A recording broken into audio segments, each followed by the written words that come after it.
We're going to spend a little time this afternoon talking about extreme weight forward center hunting errors. What they are, what EFOC does for your arrow's performance, how it's measured, how to build them, and how to tune them.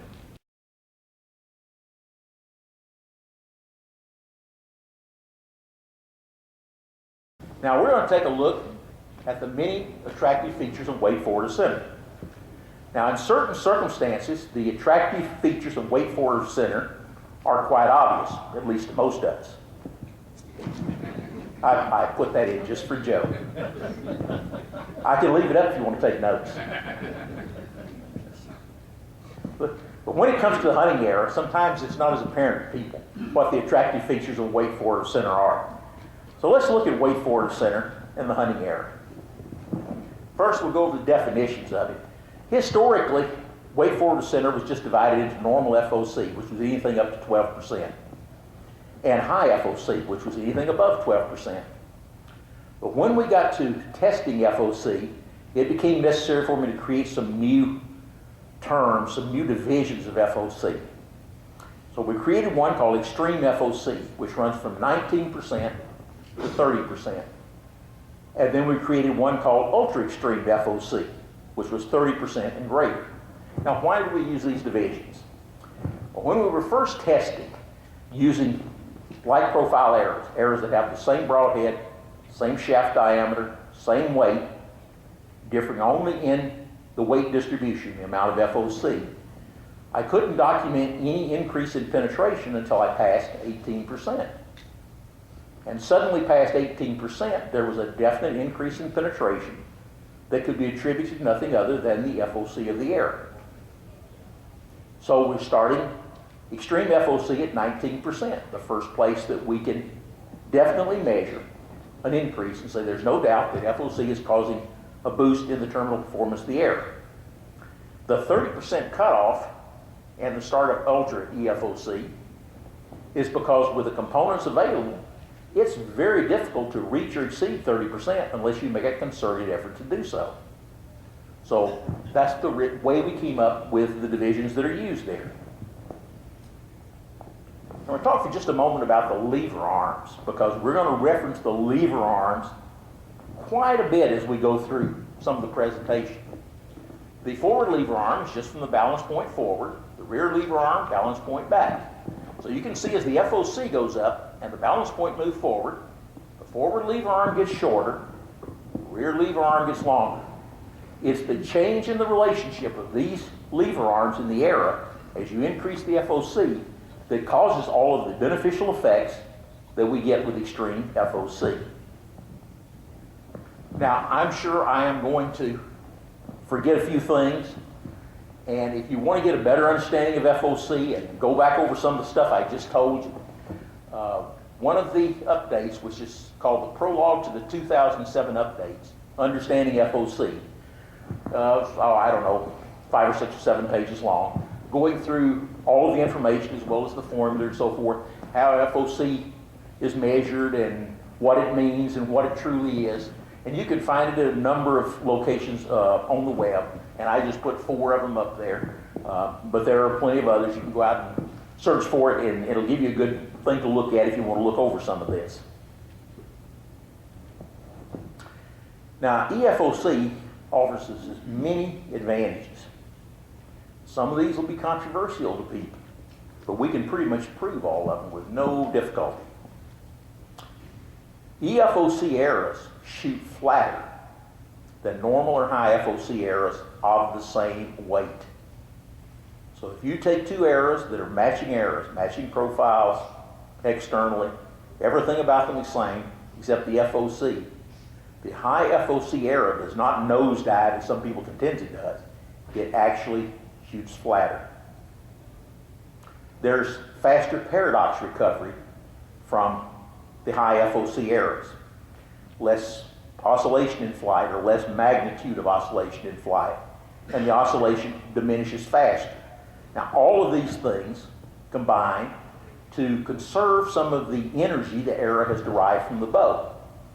This conserved energy is now used for better downrange performance. The EFOC arrows also require less fletching.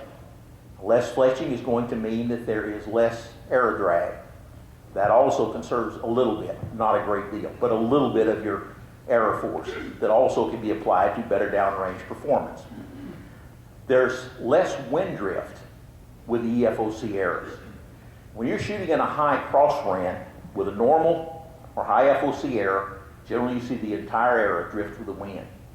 But when you shoot an EFOC arrow, you'll notice visually that the arrow is tacking into the wind.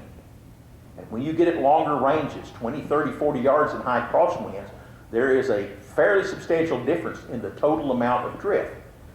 Now, trying on foam targets, which is the best thing I could use, looking at the penetration difference with wind drift, I really couldn't tell any. That if the arrow is tacking in like that, I got on the average just as much penetration as I did when there was no wind and the arrows were not tacking. So it must swing into line relatively quickly. I didn't have a good way to measure any difference in it, but it doesn't seem to be a significant factor. That's something you could test out for yourself. But if you do hunt in open, windy conditions, it is a great advantage to not have that marked wind drift to be dealing with.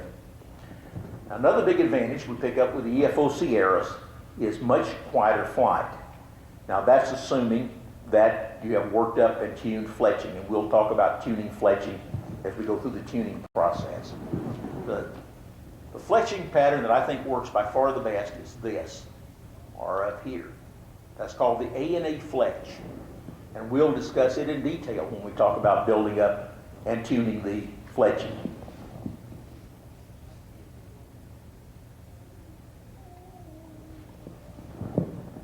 One of the things on the A&A cut is this square back edge, which creates the least amount of turbulence of any rear profile on a feather.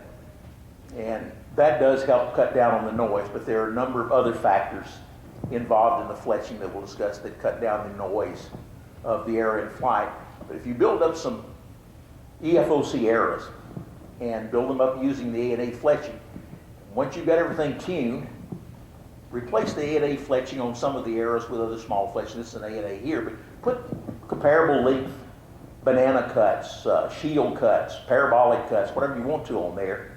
Go down range about 30 yards and hide behind a big tree or around the corner of a building and let someone shoot the arrows past and listen to the sound difference of the approaching arrow and as the arrow passes.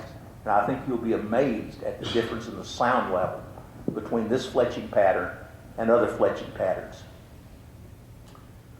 And a huge advantage that we picked up with the A&A fletch is that it's a very low profile, very short, stiff fletching.